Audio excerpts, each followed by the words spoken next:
Oke, jadi kan di sini kita mau bahas tentang urgensi kemandirian ekonomi pesantren ya, Kak.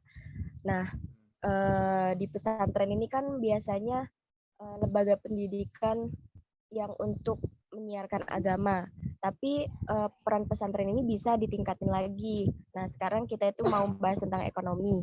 Jadi peran pesantren itu bisa ditingkatkan lagi dalam segi pemberdayaannya, terutama dalam segi ekonominya. Nah, segi ekonomi itu kan bisa dari sektor pertanian ataupun dari sektor perdagangan. Sekarang kita mau bahas tentang urgensi kemandirian ekonomi pesantren ya Kak. Sebelumnya di sini kan pesantren itu merupakan lembaga pendidikan dan penyiaran agama. Namun pesantren itu bisa ditingkatkan lagi peranannya dalam segi pemberdayaan, terutama dalam segi pemberdayaan ekonominya. Nah, ya, termasuk juga di dalam sektor perekonomian itu kan ada sektor pertanian, perdagangan, dan lain-lainnya. Nah, untuk di topik pembahasan tentang urgensi kemandirian ekonomi pesantren ini, kenapa sih Kak harus ada mandiri pesantren? Kenapa diangkat tentang mandiri pesantren ini? Khususnya dari kalangan Kementerian Agama juga. Lalu kenapa di highlight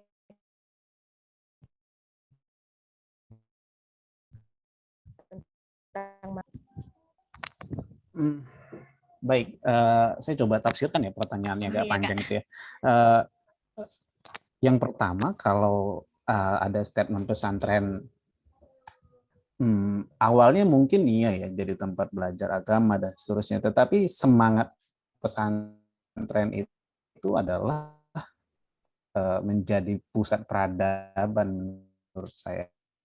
Jadi semua aspek lini kehidupan masyarakat itu disupport oleh pesantren, atau pesantren menjadi sentral daripada segala macam bentuk lini kegiatan masyarakat di sekitarnya itu, kayak gitu sih. Jadi akhir-akhir ini ada semangat ketika bahas kemandirian pesantren terus disebut tentang ekonomi dan seterusnya.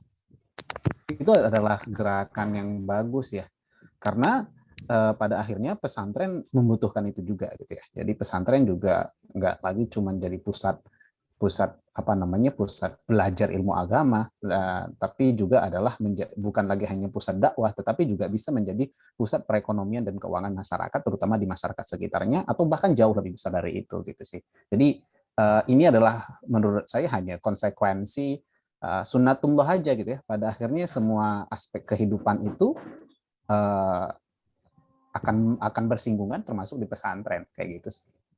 Oke Kak. Terus kalau misalnya apa namanya? Berarti kan di pesantren-pesantren itu banyak usaha-usaha nggak sih Kak?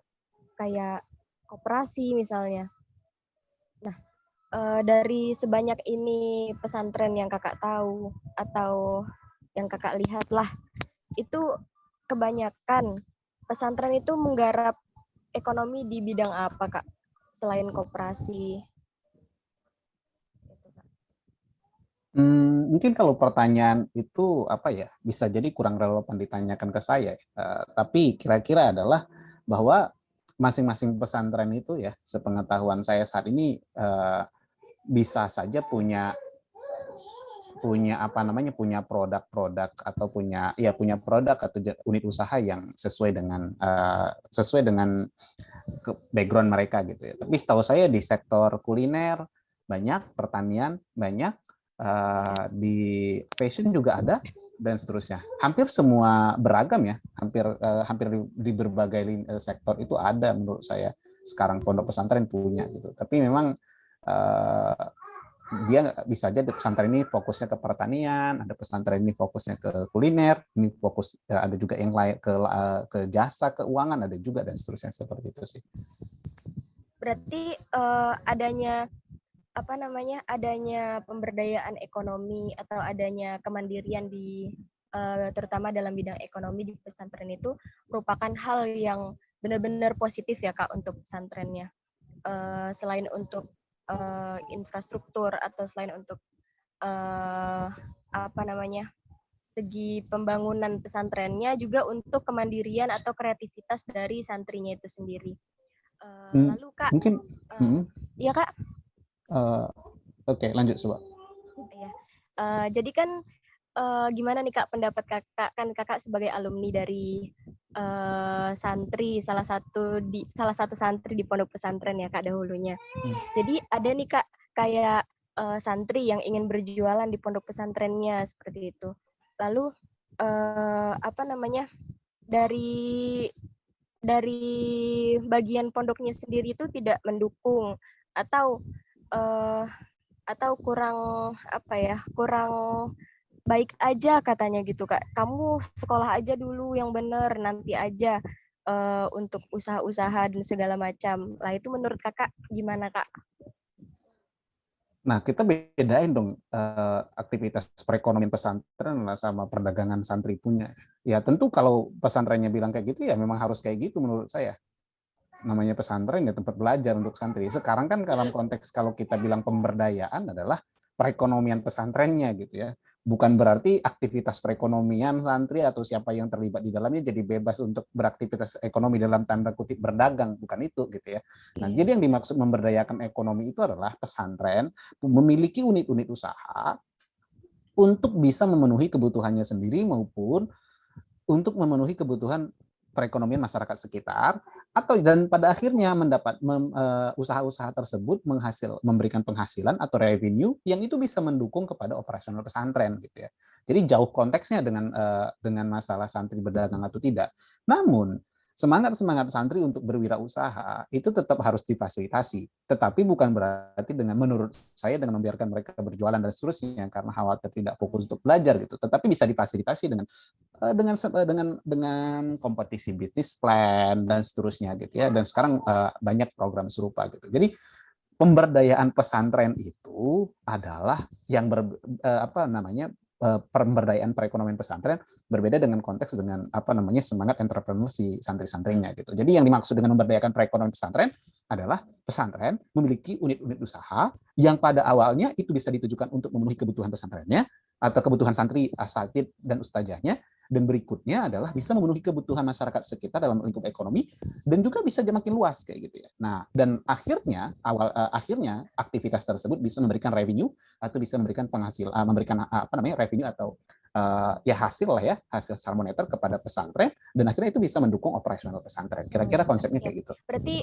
untuk semangat entrepreneur santri itu bisa dialihkan ke ke tentang ajang-ajang kompetisi kewirausahaan dan segala macam. Tapi kalau memang mereka perlu dilibatkan, itu kan nggak masalah kan. Jadi makanya semangatnya adalah bukan buat mereka berdagang sejak kecil, tetapi membina mereka memiliki mindset entrepreneur. Nah, kalau kita lihat di beberapa pondok pesantren, terutama pondok pesantren yang berbasis modern seperti itu, santri-santri itulah yang mengelola kantin, santri-santri itu yang mengelola unit usaha perkebunan, santri-santri itu yang mengelola beragam unit usaha. Nah, itulah yang perlu diajarkan gitu ya.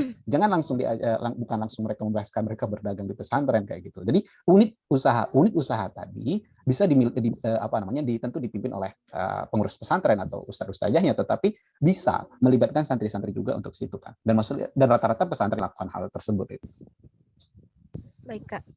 Tapi kan Kak, nggak sedikit juga dari santri atau wali santri yang kurang yang kurang paham gitu tentang sebenarnya pesantren ini kan biasanya juga wali santri itu hanya inginnya pesantren itu hanya sebagai lembaga pendidikan atau penyiaran agama Islam saja, tapi nggak sampai ke ranah pemberdayaan ekonomi dan segala macam. Jadi banyak juga wali santri itu yang kurang setuju mungkin seperti itu. Nah, kurang setujunya di aspek mananya ya? Mungkin kurang setujunya tuh kayak kok sekarang pesantren dijadikan sebagai ajang bisnis atau segala macamnya gitu. Nah, mungkin ada pendapat dari Kakak atau merubah mindset pandangan wali santri atau masyarakat umum seperti itu, Kak. Pertama, saya belum pernah menemukan ada wali santri atau masyarakat gitu yang melihat pesantren, ini pesantren nggak konsen ke penyiaran agama dan pendidikan lagi, tetapi terlalu banyak ngurusin bisnis. Pertama, saya belum pernah menemukan kasus seperti itu. Tapi yang kedua adalah mungkin asumsi persepsi itu muncul kecil kemungkinan menurut saya. Tetapi yang bisa diantisipasi oleh pesantren adalah atau pengurus pesantren adalah good corporate governance atau apa namanya ya, tata kelola yang baik daripada bisnis tersebut. Sekarang kan kalau wali santri apa bisnisnya, apa urusannya ngurusin itu gitu kan. Nah, Iya, Kak. jadi makanya nggak kurang masuk akal menurut saya gitu. Tetapi kalau yang dimaksudkan adalah pesantrennya apa namanya, mungkin dia khawatir ya jadi kebanyakan aktivitas perekonomian dan seterusnya, tapi mostly kan itu yang ngelola juga ada unit-unit yang ngelola gitu. Nah, tetapi kalau memang yang dikhawatirkan adalah ketidakpercayaan, maka pesantren dan pengurus pesantren adalah tata kelolanya dibuat bagus gitu. Nah, jadi orang-orangnya yang benar-benar kompeten dikelola dengan baik gitu ya. Dan kita punya banyak pondok pesantren yang telah melakukan hal serupa kayak gitu. Nggak ada alasan sih menurut saya ya kalau Iya, Kak. wali santri untuk itu ya, untuk merasa ini kurang relevan. Why not? Justru gini, kita kasih ilustrasi. Wali santri ketika belikan barang-barang untuk anaknya, mereka biasanya beli di mana? Bisa beli di Di ya, Iya, di beli supermarket luar di ya, Kak. supermarket dan seterusnya. Nah, kenapa Iya. nggak dibeli di unit usaha pesantren yang ada supermarket atau minimarketnya di dalam? Oke. Satu sisi dia juga bisa dapat produk yang sama atau dengan produk dengan kualitas yang sama, mungkin harganya bisa jadi sama, bisa lebih murah, bisa lebih mahal, tetapi itu membantu perekonomian pesantren gitu ya. Nah, ketika perekonomian pesantrennya tumbuh, maka dia bisa memberikan fasilitas-fasilitas yang lebih masif kepada santri atau bisa memberikan beasiswa-beasiswa lebih banyak lagi kepada orang-orang yang kurang mampu. Jadi nggak ada alasan untuk tidak mendukung itu menurut saya gitu. Iya, Kak. Siap-siap. Eh, apa lagi ya? Mungkin Kakak ada pesan untuk teman-teman nih lagi nih, Kak, untuk branding pesantren terutama dalam segi perekonomiannya untuk membantu untuk lebih semangat lagi, semarak lagi dalam membranding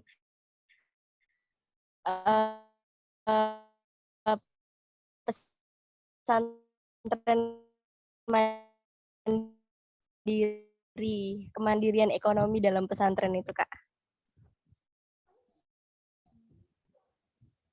Yang pertama dalam beberapa tahun terakhir beragam Kementerian Koperasi dan UMKM punya program yang namanya One Pesantren One Product. Bank Indonesia bersama beberapa itu adalah himpunan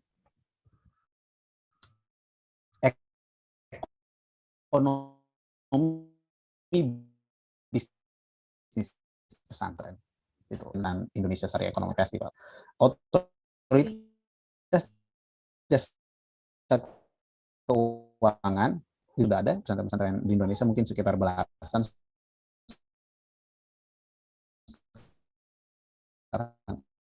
ada atau 10 kalau tidak salah, punya program santri digital trainer. Nah, sekarang ini banyak banget ya program program dari pemerintah atau kementerian dan lembaga yang dukung kemandirian ekonomi pondok pesantren. Kenapa? Jika dia mandiri secara ekonomi, dia bisa memberikan dampak yang signifikan kepada ustadzahnya. Dan yang ketiga adalah dan pesantren tersebut saja gitu ya. Nah, jadi yang bisa dilakukan adalah apa namanya ketika dia secara ekonominya makin berdaya atau semakin mandiri, dia maka akan bisa memberikan apa ya? Memberikan dampak kepada masyarakat sekitarnya gitu ya, bisa memfasilitasi ya daripada jauh-jauh ke tempat lain. Kalau bisa dari pesantren, kenapa tidak? Dan sekarang banyak program-program yang bisa mendukung inisiatif pesantren untuk ke sana gitu. Jadi makanya yang penting adalah yang bisa dilakukan pesantren. Sekarang yang teman-teman CSS yang perlu lakukan apa? Nah, perlulah sekali jangan untuk pesantren juga ya. Tapi ini tren ini juga sudah mulai sebelum ke anak-anak CSS ke pesantren juga. Di beberapa tahun terakhir kita sangat patut syukuri bahwa pesantren mulai aktif membaca bab muamalah dalam kitab-kitab fikihnya. Yang mana ini terlupakan di zaman-zaman dahulu kala ya. Sebelum-sebelumnya isu-isu muamalah itu kita baca kitab fikih bagian bab muamalahnya nggak dibaca gitu ya. Iya, iya ya Nggak Kak, dibaca. sering Jadi sering bacanya dilangkahin. langkahin atau karena dia biasa Iya. di akhir jadi nggak dibaca. Yang dibaca toharoh sholat, toharoh Iya. sholat, toharoh sholat. Nah, kenapa yang bagian akhir itu nggak dibaca? Nah, tapi kita sekarang dengan era digital gitu ya, terus banyak permasalahan ekonomi, kita sangat senang sekali sekarang bahwa pesantren-pesantren mulai membuka, nah itu membaca sih, bukunya dibuka tapi nggak dibaca selama ini. Kitabul Buyu, bab fikih muamalah al maliyah itu mulai dibaca lagi sekarang. Nah ini artinya kepedulian pesantren untuk ke sana sudah ada. Adanya habit trend, adanya OPOP. Nah, pesantren itu ada. Tetapi yang dibutuhkan pesantren sekarang apa? Yang dibutuhkan adalah sumber daya manusia yang mampu mengelola unit usaha tersebut secara profesional. Yang dapat dan ketika itu dikelola secara profesional, mereka akan insya Allah bisa memberikan revenue yang lebih masif lagi, kayak gitu kira-kira seperti itu. Nah, oleh karenanya itu yang bisa dilakukan oleh teman-teman dari CSS. Nah, jadi orang-orang yang kompeten dan bisa mengelola unit-unit usaha yang ada di pesantren nantinya gitu ya. Atau ini kita belum berbicara tentang potensi pengelolaan zakat, infak, sedekah dan wakaf yang bisa dilakukan pesantren ya. Ini masih aktivitas perekonomian komersil, belum yang sosial gitu ya. Nah, jadi oleh karenanya yang bisa dilakukan adalah itu sih. Nah, dan terakhir kalau untuk pesantren itu tadi untuk santri atau CSS itu dan untuk kementerian lembaga tadi banyak banget. Mungkin setelah saya pernah lakukan riset kecil-kecilan, ada sekitar belasan, hampir 20 kementerian dan lembaga yang punya program untuk pesantren.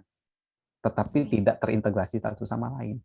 Jadi kementerian itu punya A, kementerian ini punya B, lembaga ini punya A, lembaga ini. Nah, tidak ada yang, menurut saya sampai saat ini belum ada yang mengorganisir ini dengan baik gitu ya. Sebenarnya yang sangat disayangkan. Nah, itu dari kementerian dan lembaga atau ke atas juga perlu merhatikan hal-hal seperti ini. Nah, sehingga pesantren bisa lebih masif. Jangan-jangan saya sebut habit trend, one product, one pesantren, masih banyak kok santri ataupun pengurus pesantren yang nggak ngerti itu apa. Gitu ya. Nah, oleh karenanya kita perlu dukung arah ke sana. Itu sih menurut saya. Baik. Terima kasih Kak Dika. Mungkin dari Kak Dika sendiri ada yang mau disampaikan lagi sejauh ini? Menurut saya pesantren memang harus perlahan mandiri secara ekonomi sehingga benar-benar bisa memberikan bisa memberikan dampak yang lebih signifikan dan bisa mandiri gitu ya. Ketika pesantren itu mandiri, dia tidak lagi mengandalkan dalam tanda kutip pihak-pihak lain. Nah itu insya Allah pesantrennya punya daya tawar makin kuat gitu ya. Jadi itulah pentingnya kenapa pondok pesantren perlu mandiri secara ekonomi. Tapi menuju arah ke sana perlahan, ya tadi ya, mulailah buat unit-unit usaha gitu ya, baik itu yang membantu perekonomian maupun keuangan masyarakat. Tapi yang pertama adalah penuhi dulu kebutuhan pesantren jika mungkin. Jadi kan kita tahu nih, Pesantren itu, iya. satu pondok Ya, pesantren itu misalnya punya berapa ribu santri. Misal pondok saya itu sekarang punya sekitar 3.500-an santri lah misalnya gitu kan. Itu kan satu hari beberapa ton beras. Kenapa nggak diswasembada saja gitu ya? Kita punya sawah beras sendiri. Dia butuh satu minggu itu punya menu butuh cabai berapa ton gitu ya. Dia berapa kilo, berapa ratus kilo. Dia butuh telur berapa banyak, butuh ayam berapa potong. Nah itu kita penuhi dulu itu aja. Ketika kita bisa memenuhi itu aja perlahan gitu ya, yang kita butuhkan walaupun tidak semuanya, nah itu udah mulai tuh memberikan efisiensi ke pesantren kan, jadi makin hemat kan. Nah jadi biayanya itu makin berkurang, jadi bisa dimanfaatkan ke yang lain. Itu langkah awal. Langkah kedua adalah layani masyarakat sekitar. Masyarakat sekitar butuhnya apa? Dia butuh misal air galon isi ulang, ya kan, produksi sendiri dari pesantren. Misal butuh apa lagi, makanan misal kayak pesantren saya catering laundry, misalnya. catering, Iya. terus bakery. Nah yang dibutuhkan masyarakat sekitar ya laundry. Nah terus kalau punya lembaga keuangan BMT gitu ya, Baitul Mal Tamir, untuk bisa melakukan permodalan. Nah ini untuk masyarakat sekitar atau ustadz-ustadzahnya. Jadi ustadz-ustadzahnya kalau mau kredit atau pembiayaan motor nggak mesti ke bank atau ke leasing, tapi bisa ke BMT-nya, gitu kan? Nah itu. Terus Itu langkah kedua. Langkah ketiganya adalah ekspansi yang lebih luas, ngasih dampak lebih ke masyarakat yang lebih luas ya. Jadi bisa jualan jasa atau produknya di mana-mana. Saya kemarin di Indonesia Serai Economic Festival di awal bulan ini tuh banyak banget produk pesantren yang udah terstandar internasional ya.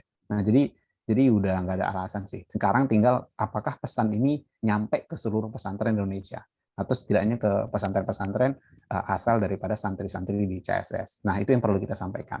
Itu sih kalau dari saya. Oke, terima kasih banyak nih Kak Dika. Jadi pesantren itu nggak dari segi operasional ekonominya itu tidak hanya dari syariah atau iuran pesantren, iuran santrinya saja atau dari donasi pihak lain, tapi kita dari pesantren itu sendiri juga bisa melakukan pemberdayaan ekonomi khususnya untuk internal pesantren itu atau masyarakat sekitar dan hingga masyarakat luas ya Kak. Nah, Ya, jadi nggak ada nih alasan untuk kita sebagai santri, alumni santri, tidak ada alumni ya, sebagai santri atau sebagai masyarakat umum untuk tidak mendukung program pemberdayaan ekonomi pesantren ini. Karena sangat banyak hal yang positif yang dapat berdampak baik untuk pesantren kita itu sendiri ataupun untuk individu kita ini tentunya. Baik, terima kasih Kak Dika sudah menyempatkan waktu untuk hadir di sini.